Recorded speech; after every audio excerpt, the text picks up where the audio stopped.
गुजरात के भावनगर शहर के रहने वाले गणेश बरैया इन दिनों सुर्खियों में हैं। जी हां, सिर्फ 3 फुट की ऊंचाई वाले डॉक्टर गणेश बरैया ने अपने कद को अपनी सफलता में बाधा नहीं बनने दिया और एमबीबीएस की डिग्री हासिल करी। हैरानी वाली बात यह है कि कुछ साल पहले डॉक्टर गणेश बरैया को मेडिकल काउंसिल ऑफ इंडिया ने उनके कद के कारण एमबीबीएस करने के लिए अयोग्य घोषित कर दिया था, लेकिन उन्होंने हार नहीं मानी और अपना लक्ष्य हासिल करा। आइए देखते हैं गणेश बरैया ने कैसे अपने परेशानियों को दरकिनार करते हुए आखिरकार जीत हासिल की।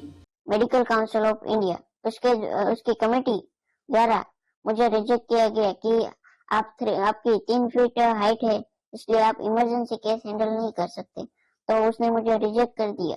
मैंने ये रिजेक्शन की बात नीलकंठ विद्यापीठ तलाजा के प्रिंसिपल डॉक्टर दलपत भाई कातरिया और रेवती सरवैया से की कि सर ऐसा हुआ है तो अब आगे क्या करें।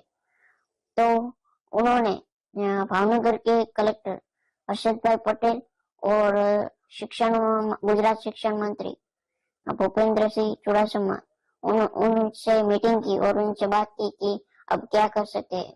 तो हमारे भावनगर के कलेक्टर के मार्गदर्शन के साथ उन्होंने डिसाइड किया कि हम गुजरात हाईकोर्ट में केस दाखिल करेंगे। फिर उन्होंने गुजरात हाईकोर्ट में केस दाखिल किया। हमारे साथ दूसरे 2 और कैंडिडेट शामिल हुए, जो वो भी अलग अलग तरह की डिसेबिलिटी। फिर कट થઈ જશે ચાલશે ને? ओके। हमारे साथ दूसरे 2 कैंडिडेट इस केस में शामिल हुए। एक शेख मुस्कान जो बड़ौदा से थी और दूसरी हिना मावसिया जो राजकोट से थी। हम तीनों ने गुजरात हाईकोर्ट में केस दाखिल किया। गुजरात हाईकोर्ट में 2 महीने के बाद हम केस हार गए। तब बहुत उदास रहा और पर दलपत भाई और रजत सिंह ने ये डिसाइड किया था हम हाईकोर्ट में केस हार गए तो क्या हुआ, हम सुप्रीम कोर्ट में केस दाखिल करेंगे।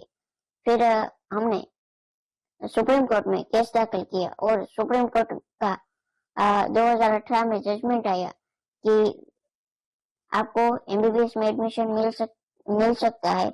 इसलिए पर उस समय 2018 में एमबीबीएस के एडमिशन की प्रोसेस खत्म हो गई थी। इसलिए सुप्रीम कोर्ट ने ये ऑर्डर दिया कि आपको 2018 में नहीं पर 2019 में एमबीबीएस में एडमिशन मिलेगा। इसलिए मैंने 2019 में गवर्नमेंट मेडिकल कॉलेज भावनगर में एमबीबीएस में एडमिशन लिया और ऐसे मेरी एमबीबीएस की जर्नी स्टार्ट हुई।